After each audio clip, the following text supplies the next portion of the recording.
सारे वीडियो वेखन सब तो पर अस्सलाम वालेकुम जनाब। सुबह सुबह का टाइम है, खोती पीड़ ली है, पट्ठे वड्डे पे लैन चले हाँ ते तुहानू विखावां दे पट्ठे किवें लद्दी दे।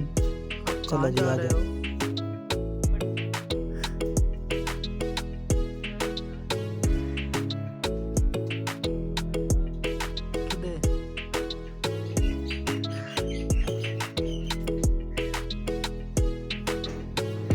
जी ब्राह्मण आ जाओ, तुम खाइए पट्टे किवें लद्दी दे।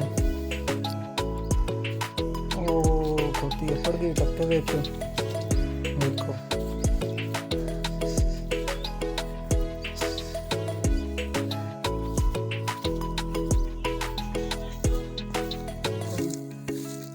जनाब पहुंच आया जी टक्के विच। पट्ठे वड्डे आन लभदे पैन, देखो खोती ला भी लई असां जल्दी जल्दी।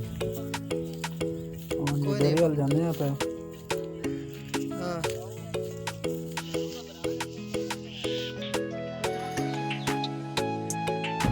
जी वेली खोती पहुंच आई है ते हुण जी ला लो जी जल्दी जल्दी पट्ठे।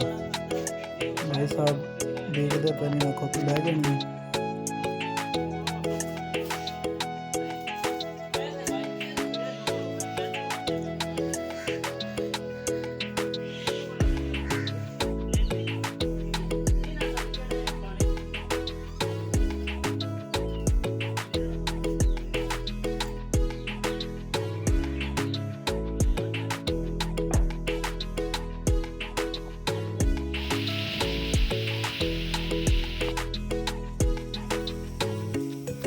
चलो ठीक हो गया, अल्लाह खैर करे।